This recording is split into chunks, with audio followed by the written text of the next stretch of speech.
Radio Classique, l'invité de l'économie. 7h20 sur Radio Classique, c'est l'une des plus belles success stories de l'Internet français ces dernières années, surtout si on aime les chaussures. Bonjour Stéphane Trépoz. Bonjour. Président de Sarenza, qui fête ses 10 ans aujourd'hui, leader en France des ventes de chaussures en ligne. Combien de paires écoulées chaque jour ? Écoutez, chaque jour, on va dire une bonne dizaine de milliers. 10 000 paires de chaussures chaque jour écoulées par Sarenza. Vos clients, ce sont a priori plutôt des clientes, 80% de femmes, c'est ça ? C'est ça. Dans ce qu'on vend, c'est 60% de produits pour femmes, Ouais. 20% de produits pour hommes comme vous, et 20% de produits pour enfants, mais en fait, ce sont les femmes qui achètent pour elles et les enfants, donc dans 80% des cas, c'est les femmes. Il paraît qu'il y a un pic de commandes pendant les événements sportifs. Ça tombe bien, c'est la Coupe du Monde de rugby. C'est vrai, c'est tout à fait vrai. En fait, nous, on marche très bien quand il y a un gros match de foot, un gros match de rugby. Pourquoi ? Parce que généralement, je pense que ça doit moins motiver les femmes, ou alors elles sont sur un deuxième écran. Elles en profitent pour faire chauffer la carte bleue de leur mari. Vous organisez une course en escarpin ce soir. Qu'est-ce que c'est que cette drôle d'idée ? Alors, c'est une idée qu'on a eue il y a quelques années, au début de Sarenza, et qui est un carton que les gens ont adoré. On ne sait pas pourquoi, ça a été associé à Sarenza, et du coup, on a eu plus de 10 000 femmes qui sont portées candidates pour courir ce soir. Il y aura 24 équipes de 3 personnes, parce que c'est un relais, donc elles font 80 mètres chacune.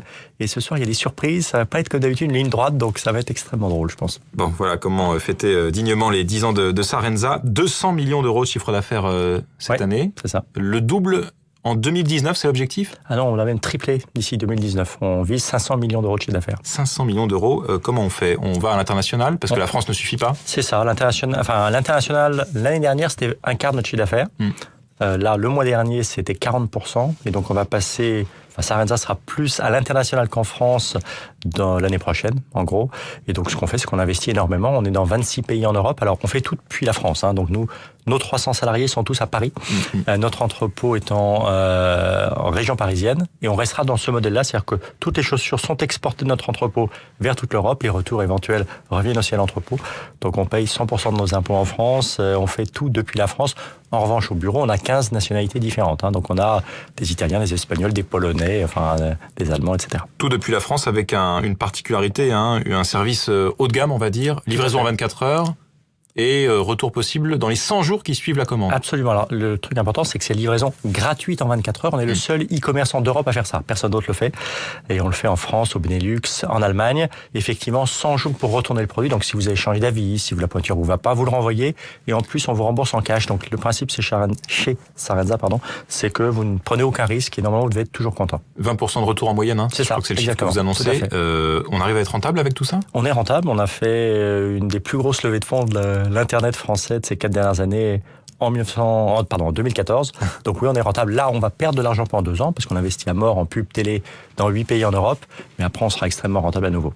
Stéphane Trépoz, vous investissez beaucoup en pub, marketing pour cette croissance à l'international notamment. Oui. Est-ce que ça passe essentiellement par Google aujourd'hui, la pub, le référencement ? Alors, si vous prenez en gros le budget marketing de Sarenza, les 2 tiers vont dans de la pub sur Internet. Donc évidemment, Google, on est un de ses très gros clients. Google, Facebook, ça vous coûte combien chaque année, référencement Google ? Au global, on doit dépenser de gros millions d'euros. Ouais.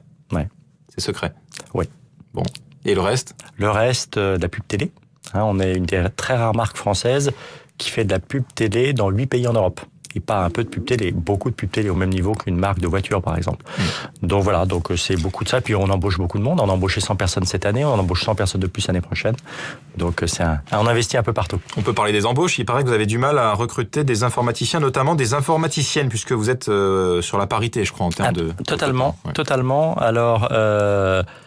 l'appel, si j'ose dire, que je fais aujourd'hui, soit aux jeunes qui écoutent, soit à leurs parents ou à leurs grands-parents qui écoutent, c'est que si vous voulez un métier dans lequel il n'y a pas de chômage, il n'y a même pas de chômage, il y a une pénurie criante de talents et des salaires extrêmement conséquents, faites de l'informatique, parce qu'aujourd'hui, dans tout ce qui est informatique, programmation, le fameux big data, on va dire toute l'analyse des chiffres, il y a énormément de pénurie de main-d'œuvre et donc nous, on recrute énormément et on n'est pas les seuls. Tout Internet a du mal à recruter dans ce domaine. Et puis avis aux étudiants, je crois que vous avez beaucoup de stagiaires. La plupart sont embauchés ensuite en CDI, si ça se passe bien. Absolument, on embauche à peu près un stagiaire sur 4 en moyenne en France et 1 sur 20. Donc on embauche 4 fois plus que la moyenne. L'Internet mobile, Stéphane Trépoz, vous qui avez un long passé dans le secteur de l'Internet, vous avez été à la tête d'AOL France notamment. Est-ce que ça a été le vrai déclencheur de la révolution numérique que l'on traverse aujourd'hui ? Alors, dans l'ordre, pour être franc avec vous, la première... il y a eu la révolution d'abord du haut débit. Ça a été surtout ça, parce que ça a permis d'afficher de l'image, de la vidéo, etc. Après, vous avez eu la révolution de « je n'ai plus peur de mettre ma carte bleue en ligne ». Faut se souvenir, il y a 10-15 ans, on n'osait pas acheter sur Internet. Et maintenant, effectivement, c'est le mobile. Alors, le mobile, c'est plusieurs choses. On parle de mobile, il y a les tablettes d'un côté, qui pour moi ne sont pas vraiment du mobile. C'est surtout le remplacement du PC historique desktop par une tablette. Maintenant, le téléphone mobile, aujourd'hui, pour donner un ordre d'idée, on va passer le mois prochain la moitié du trafic de Sarenza sur le mobile. D'accord ? Donc ça devient... La moitié ? Oui, absolument. Donc c'est énorme. Si vous prenez les pays scandinaves, si vous prenez l'Italie, où le fixe est assez peu développé, on est à 60% aujourd'hui. Donc oui, le mobile, c'est absolument clé. Et c'est pas évident, parce que quand vous êtes un e-commerçant, pour rendre une chaussure très belle sur un grand écran d'ordinateur, c'est facile. Sur un petit écran de téléphone portable, c'est plus compliqué. Donc, il faut qu'on repense complètement la société pour que ça se passe bien sur un mobile. Ça, c'est le job des web designers.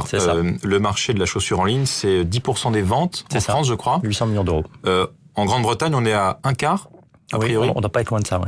Donc, il y a encore de la marge pour vous. Absolument. C'est pour ça qu'on veut tripler le chiffre d'affaires de Sarenza dans les 4 ans qui viennent, parce qu'effectivement, il y a beaucoup de croissance. Puis je vais vous dire, là où il y a le plus de croissance, c'est même pas au Royaume-Uni ou en Allemagne, qui sont effectivement des marchés bien plus grands que le marché français. C'est les pays de l'Est, c'est les pays du nord de l'Europe, où là, on est des pays moins développés en termes d'Internet et sur lesquels il y a un rattrapage fort à faire.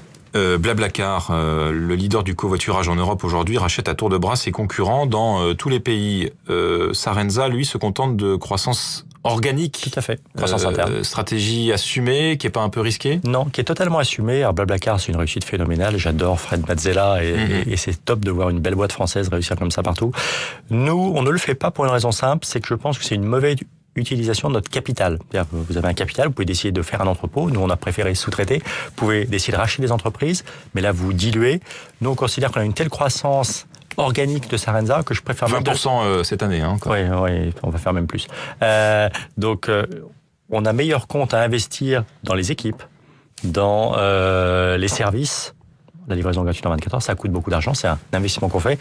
Et en campagne publicitaire, plutôt qu'investir à racheter des entreprises, sachant qu'on a une seule marque qui est Sarenza, qu'il faut qu'on la pousse. Tout dernier mot, il paraît qu'Amazon vous a proposé de vous racheter. Vous avez refusé. Plusieurs fois, oui. Et il vous appelait par ailleurs à boycotter Amazon. Oui, parce que je considère que Amazon, qui est une superbe entreprise par ailleurs en termes de satisfaction client, joue contre la France parce que elle ne paie pas tous les impôts qu'elle devrait, puisqu'en fait, quand vous achetez chez Amazon, si vous regardez bien les petites clauses, vous verrez qu'il y a une partie du chiffre d'affaires qui passe parfois par le Luxembourg, parfois par l'Irlande. Pourquoi ? Parce que c'est des pays où il y a moins d'impôts qu'en France. Et du coup, quand vous achetez chez Amazon, ce que ça veut dire, c'est que quelque part, vous faites un pari contre la France, contre le nombre de profs, contre le nombre de flics, contre le nombre de tout ça, et c'est pas bien. Et donc, tant que Amazon ne jouera pas le jeu des bons citoyens français comme Sarenza, je considère qu'il faut les boycotter. Quand ils rejoueront le jeu, il n'y a aucun problème. On peut acheter chez Amazon. Merci Stéphane Trépos. Merci à vous. Président de Sarenza qui fête aujourd'hui ses 10 ans, invité de l'économie de Radio Classique.